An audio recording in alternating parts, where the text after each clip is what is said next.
Ko'pchilik bizdan lyustramizni qanaqa o'rnatish bo'yicha ko'plab savollar berishyapti. Ba'zi ustalarimiz noto'g'ri o'rnatib qo'yishyapti.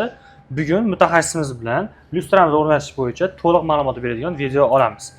Xo'p, aka, endi qaysi jarayondan boshlaymiz? Etap-etap tushuntirib ketaveramiz. Xo'p, lyustramizni o'rnatishda boshida mana led chiroqlarimiz orqasida reja tashlab ketamiz. Har bittasida bo'ladi. Olib ko'rsatavering. Mana, olib ko'rsatmayman. Mana olganimizdan. Mana olib keling kamerani bu yerga. Mana shu rejadan mana. 800 samarasi qatirib bersangiz, batarya ushaveradi. Mana har bittasida bilan reja bo'ladi.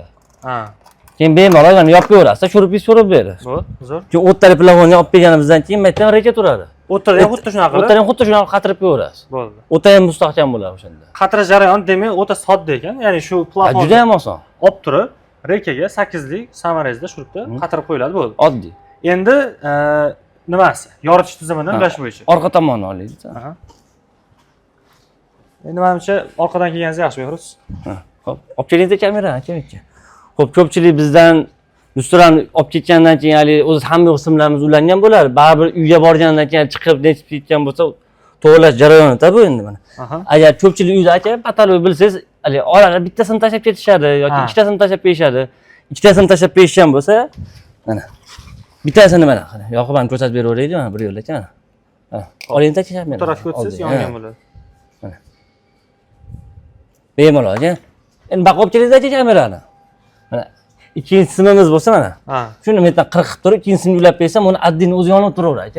Bu ikkitalik sim bo'lsa, demak, buni alohida yoqsa bo'ladi demak. Alohida yoqsa bo'ladi. Agar mabodo bitta sim bo'lsa aka, mana shunday razbekani shunday 40 qilib turib, bir-biringisini ulab berib, agar bittalik sim bo'lsa qanaqa qilinadi? Mana 40 tashlaysiz aka. 40 tashlab, ikkinchisini qo'shib turib, bittalisini ulab bersangiz, ikkovsi baravar yonib turaveradi. Ikkovsi demak, mana oldidagi plafonlarimiz ham, o'rtadagi o'rstiklomdagi diodlarimiz ham bir xil yonaveradi. Bittalisi muammo bo'lgan uylarda. Bo'ldi. Yana bitta tushuntiring aka, chiroqni o'chirib, anaqa ko'rsatamiz. Bo'ldi. Xo'p, birinchi haligi ikkitalik simni tushuntiramiz. Birinchi ikkitalik simimiz aka. Mana ikkinchi simni buni ulayman mana. Ikkinchi simni ulasiz bunga.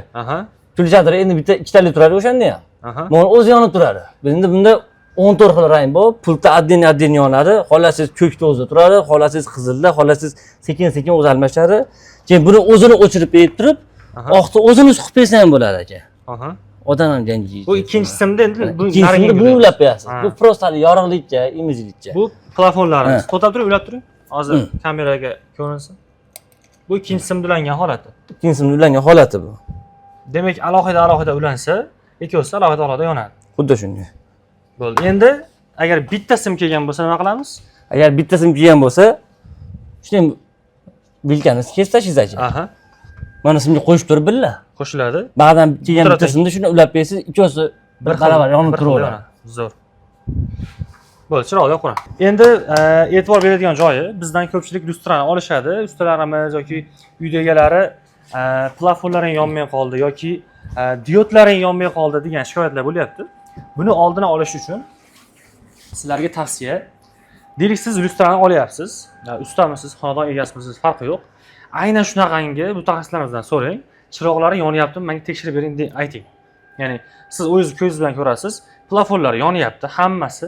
Diodlari yonyapti. Deylik, pultlari ham bor buni. Bunaqangi pultlari ham bor. Bemalol o'zingiz tekshirib olsangiz bo'ladi. Bu agar to'ki bo'lsa, uni boshqarsa bo'ladi agar to'ki bo'lsa. Hozir agar to'ki yo'q ekan. Xullas, aynan shunaqangi pultida diodlarning ranglarini to'xtatib, pauza qilib, boshqa rangga olib tekshirib olaverasiz. Endi uyga borgandan keyin ham, ya'ni patologga o'rnatishdan oldin yana bitta tekshirasiz. Bu nima uchun kerak desa, agar yo'lda ehtiyotsizlik bilan kabellar uzilib qolgan bo'lsa, bu demak siz oldindan bilasiz. Ha, demak yo'lda bo'pti bu. Men showroomda ko'rganimda bu joyda edi. Demak yo'lda nimadir muammo bo'lganda, o'sha joyda tekshirib olinadi. Tepaga o'rnagandan keyin muammo bo'lmaydi. Xullas 2 marta tekshirasiz. Birinchi showroomda, keyin xonadonga borganda, o'sha patologga o'rnatishdan oldin.